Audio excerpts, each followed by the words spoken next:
anticipate is we will do the Adelson resentencing in between. That will be the second case, and then the third one will be Mr. Adelson's case management. So just so that everyone is aware as to how we'll progress with the three cases that we have today.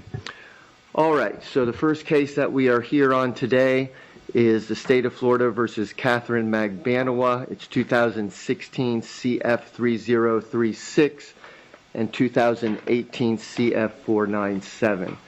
I think what I can do is, let's see, since I'm on mute, I guess so that everybody can hear me.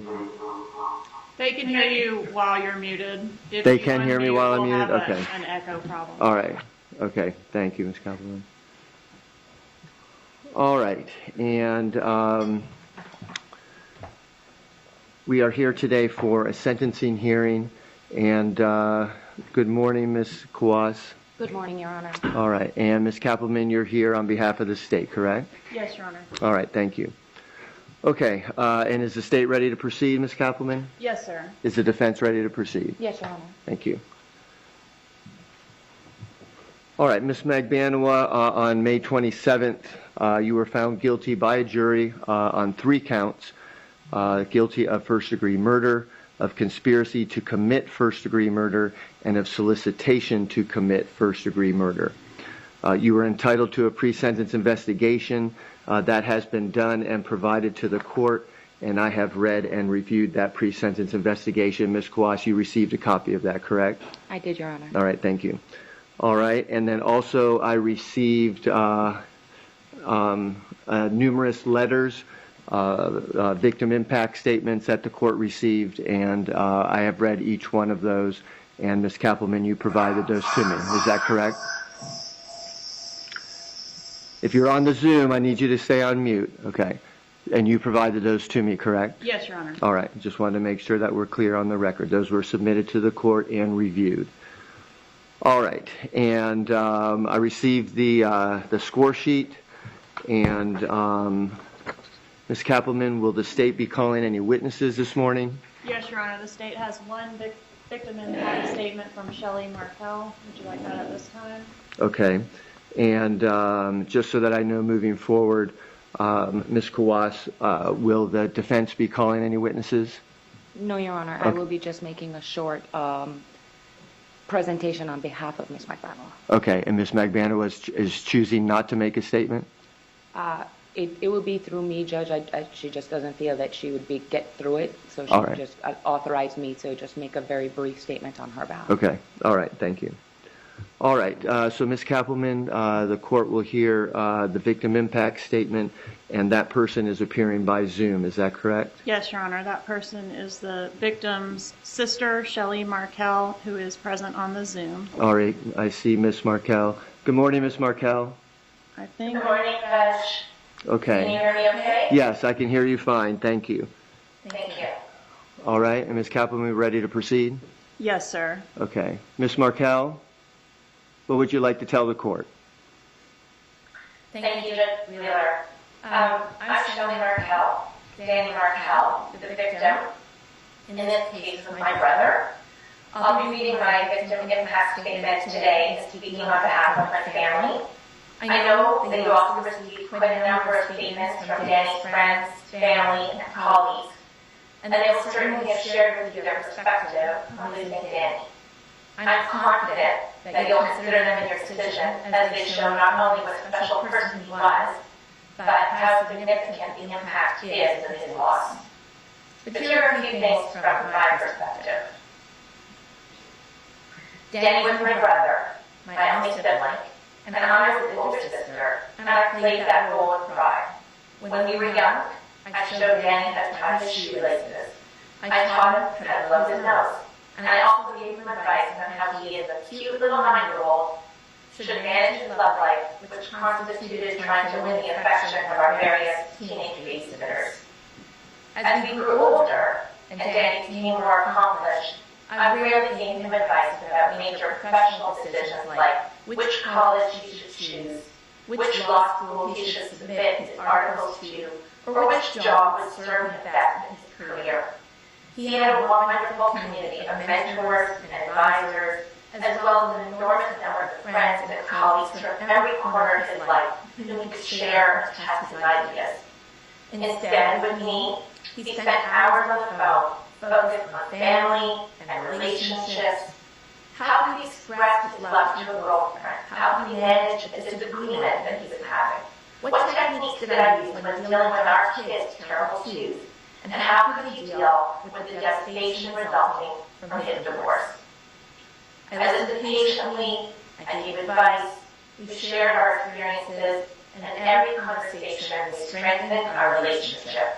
We had an everlasting bond, shared values, customs, and history that started as childhood and continued into our adult lives. These were the things that connected us as brother and sister, and these are the things that I'm left without.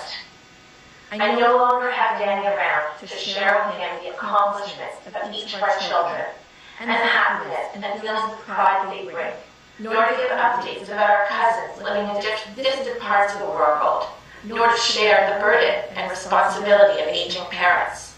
I bear that alone. I am sad. I am lonely. I am angry that Dan is taken from me. He will not be there when we have the next family celebration, or joint trip to Disney World, or when we gather around the table for a holiday meal with our parents, cousins, aunts, and uncles, as we do every year. And he will not be there with me to decide on medical treatments or care for our parent, nor sit with me in grief one day. Instead, the order of our world has been cruelly reversed, and my parents, and I, Joey, yes, our children and our friends, and Danny's own son sit in grief over his death. Danny and I also shared very basic elements, our genes. As we were growing up, people would look at us and ask who we looked like. I have brown hair and brown eyes like my father. Danny, on the other hand, when he was a child, had this rich blonde hair and bright blue eyes, just like my mother. And yet, when family, friends, and relatives would look at us, they would insist that we looked alike, easily recognizable as brother and sister. Perhaps it was the nose, or the profile, or the shape of the forehead. I really couldn't specify, but the genes were there, and the connection was unmistakable. Danny was quite confident in his abilities and his opinions, but he also had this little twinkle of mischief in those blue eyes, sometimes accompanied by this embarrassed little smile that acknowledged he was about to say something that might get him into some minor trouble. And what is so crazy about this image is that it often appears now in my everyday life. My son, now 18 years old, is dark in complexion with deep brown eyes, no blonde or blue-eyed genes in sight. But he has that mischievous twinkle in his eye, that same little smile, and above all, this overriding confidence that is so strikingly similar to Danny, it is shocking. My husband and I were recently caught by surprise of that unexpected connection. When my son came home one day and said something like, "Don't worry, Mom, I know I haven't studied much, but I'm ready for that test. I'm good." And then he smiled that little smile, acknowledging that he could get a scolding. But that confidence was there, and I could swear that was Danny speaking to me in that very moment.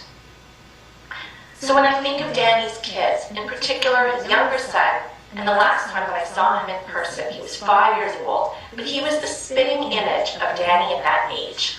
The physical likeness was uncanny, and the energy and the spirit were also so similar. But it makes me wonder, how will his two sons grow up? Will they have that same mischievousness and that overbrimming confidence as Danny's my son? Are those inherited traits? Are they going to show up in Danny's boys? Or are his sons going to have missed out because their father is not here to instill those characteristics in them? And if they do show up, who's going to tell those boys that it came from their father? They won't have known their dad, and his confidence, his respect for intelligence and scholarship, his deep connection to friends, his love of family, his love of life. They will have missed out on having their father be an integral part of their lives, and they will never benefit from all the things he could have taught and shared with them. We are all going to miss out because this special person is no longer in our lives. This past July 19th, just over a week ago, was the 8th anniversary of Danny's murder. 8 years that he has not been with us. And in those 8 years, we continue to suffer. We continue to grieve. I think about Danny every single day. His murder has been horrible for me and my family. Shocking, surreal, hard to understand, and above all, it makes me so angry. I wish I only thought about his smile and his grand hugs, but instead, I think about how he is not going to be here with us for the future. His future was cut short. He was only 41 years old. Imagine what was ahead of him. Guiding his 2 sons as they grow up, teaching them as they cross the threshold into adulthood at their bar mitzvahs, watching them graduate and go to their proms, helping them choose colleges, or the many family celebrations and birthdays he'll miss, like my mom's upcoming birthday, or my dad's ski trip that he still plans to take with his grandchildren. Or what about the career and scholarly achievements that he had ahead of him? Maybe another book, or another generation of keen law students to teach. A community leader in his home of Tallahassee. Maybe he could have been a dean at the FSU Law School, or perhaps even a judge in a court like this one. But he is not going to have any of those opportunities. They were taken from him by those who planned and carried out his murder. A murder. It is not a disease or a freak accident that took Danny from us. It was murder.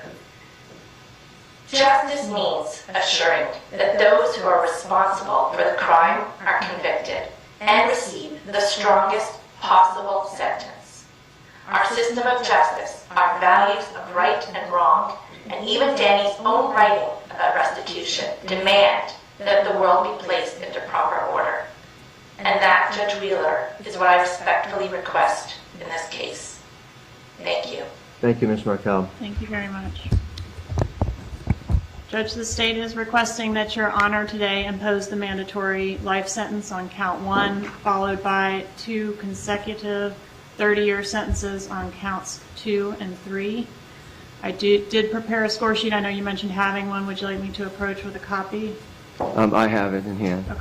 Thank you. Nothing further from the state, Your Honor. All right, thank you.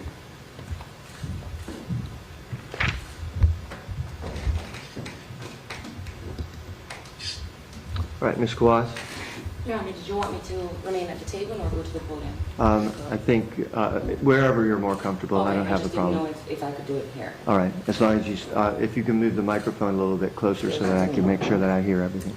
I don't want to damage anything. Okay. All right, so just very, very, very briefly, Your Honor. We are very well aware of the law and that the court must impose a life mandatory sentence on the homicide charge. There is a conspiracy charge and a solicitation charge. I know Your Honor reviewed the PSI and also listened to Ms. Magbanua's testimony and the testimony during the trial of people that knew her, especially Yindra Velasquez Mascaro, who was a childhood friend of hers. I want the court to be aware that there is a particular reason why Ms. Magbanua's family has never been in court physically, and I don't want the court to ever take that as an indication that they're not 1,000% in support of Ms. Magbanua. The only reason they've never appeared in court is for that reason right there, the media and the camera exposure, as it relates to her case, in her attempts to protect, as you know, her 2 minor children and their identity. Since her arrest, there's been numerous accusations and unfounded allegations in terms of, you know, what is happening with our kids and who's taking care of them, and the state is well aware of who is doing that and who paid for our legal fees and all of that. But as we stand here today, Judge, you have a young woman who had no priors apart from this conviction. That was one thing that was made clear throughout the trial.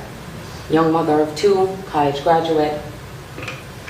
And one thing she did want me to say on her behalf to the Markel family, which she knows that this will not come as probably any consolation, but that she does think about Dan Markel every single day.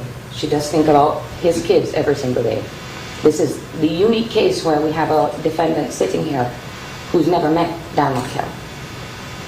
There's not a day that goes by when I speak to Ms. Magbanua that she doesn't express how her heart is broken for the Markel family, because she too, as a mother, cannot imagine what that must feel like to not have a child, or to have a child taken away from a parent. And although Ms. Magbanua hasn't been able to touch or hug her kids in the past 6 years, she knows that they are there and that they're a phone call away, and the Markel parents do not have that option. One thing that is consistent and very clear throughout all of the victim impact statements that I was able to read, I received all of them yesterday and read them all before I came in court today. I will be giving all of the copies to Ms. Magbanua. One thing that is very clear, and it's always been clear from the inception of this case, is what a wonderful person Dan Markel was.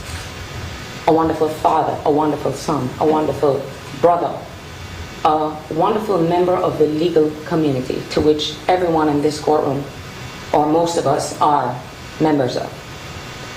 The other thing that is a resounding theme throughout everyone's letters is the continued anguish that the Markel family goes through because they have had zero access to their grandchildren. That is one thing that Ms. Magbanua can actually maybe begin to understand, that pain, as she, from a distance, watches and hears about how her children are being raised and how they are growing up without her being there. But at least she can talk to them. The Adelsons have kept the Markel boys away from their grandchildren. In particular, I became aware that the testimony that was provided by Wendy Adelson in terms of her efforts to try to reunify the children with their grandparents were all false. And that as soon as the trial was over, all communications or attempts to have them be in their lives had ceased. One thing that I can say that Ms. Magbanua hopes and prays for, and that she does know, is that justice is still ongoing and has not been reached in this case.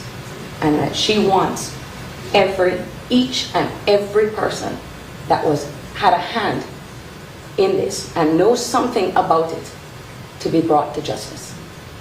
I would ask Your Honor, Judge, if you could please impose the bottom of the guidelines on count 1 and count 2. I don't know which counts they are, but the conspiracy count and the solicitation count, and have them run concurrent to the life sentence. I know it seems like it won't do anything, but I would ask, in light of the fact that Ms. Magbanua is, per the allegations, a principal in the case, has no priors. I went over the score sheet and not in objection, and I would ask that the court would impose on those 2 counts to run concurrently with the life sentence the bottom of the guidelines as calculated by the state, which is 172.5 months at the bottom of the guidelines on those 2 counts. That's it from Ms. Magbanua, Judge. And I appreciate the time, and she also wanted me to thank the court. She didn't get an opportunity to do that at the end of the trial. Thank you, Your Honor. All right, thank you, Ms. Kalas. Okay, I did have the score sheet here that I mentioned before, and the lowest permissible sentence on the counts 2 and 3 would be 172.50 months on those, and then the statutory maximum, as we mentioned, is 30 years. Ms. Katherine, would you mind going up, and can you move that podium, because I can't see you behind that at this point. So if you can move it one way or the other so that I can see you sitting at the table. Great, thank you very much. All right.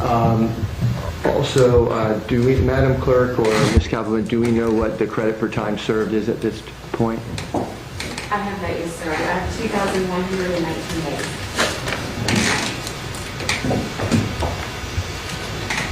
All right, and what the court costs are, Madam Clerk? It will be $2,625 plus a $100 cost of prosecution.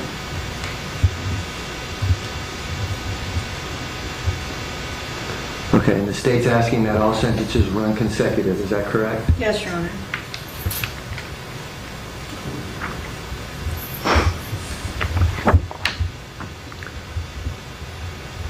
All right, the state's ready to proceed to sentencing.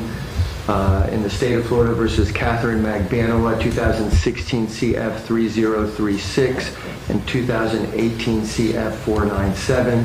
Ms. Magbanua is present here in the courtroom along with her counsel. On count 1, which is the count of first-degree murder, you have been found guilty by a jury. You will be adjudicated guilty, and you will be sentenced to life in prison with no eligibility for probation or parole. On count 2, which is the conspiracy to commit murder, you have been found guilty by a jury. You will be adjudicated guilty, and you will be sentenced to a consecutive sentence of 30 years in the Department of Corrections. On count 3, the solicitation to commit murder, you have been found guilty by a jury of that count. You are adjudicated guilty, and you will be sentenced to a consecutive sentence of 30 years in the Department of Corrections. You have credit for time served of 2,119 days. Your court costs are $2,625 and $100 cost of prosecution, and those will be civil judged. You have 30 days to file a notice of appeal, and if you cannot afford counsel, then one would be appointed for you. Ms. Quaz? Your Honor, at this time I would ask if the court could, she has previously been found indigent, could appoint the Public Defender's Office for purposes of appeal. All right, I'll appoint the Public Defender's Office for purposes of appeal. Have we already taken fingerprints with Ms. Magbanua? Okay, so we don't have to do that. And so, Ms. Magbanua, you'll be taken back to the jail and then transported to the Department of Corrections to complete your sentence. Okay, anything else for the court, Ms. Kaplan? No, Your Honor. Ms. Kawas, anything else for the court? Nothing from the defense. Thank you. All right, thank you. Good luck to you, ma'am.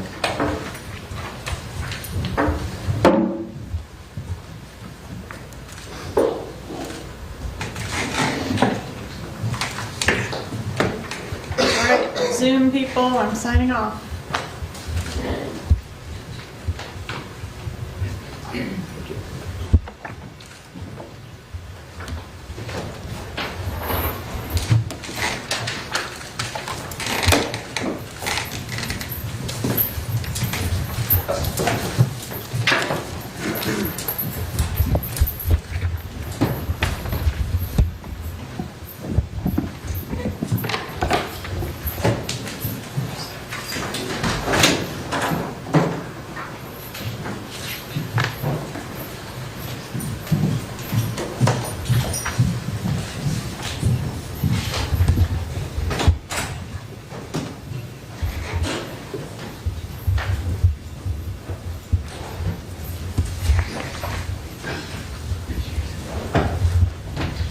Madam Clerk here, or anything else that you need from one side? We're all set? Okay, great, thank you.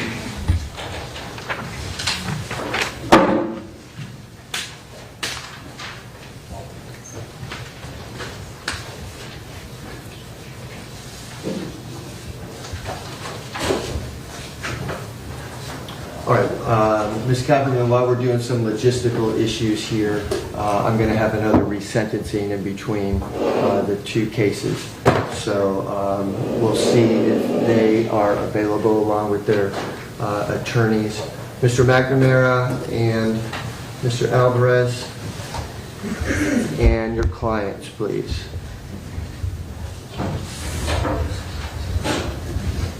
Good morning, Mr. McNamara. Morning, Judge. If I could just step outside real quick. I had this at 10 o'clock on my... Okay, and we can take a break. That's fine. But Mr. Alvarez, is your client here? Yes, sir. Okay, we can go ahead and proceed with that one. I think the issues are different in the two, so I think that's fine. Okay, and that will take a little bit more time, I think, anyways, and then when your client arrives, we'll go ahead and handle that. Yes, sir. She just got here. Okay, great. Thank you. All right, good morning, Mr. Alvarez. Okay.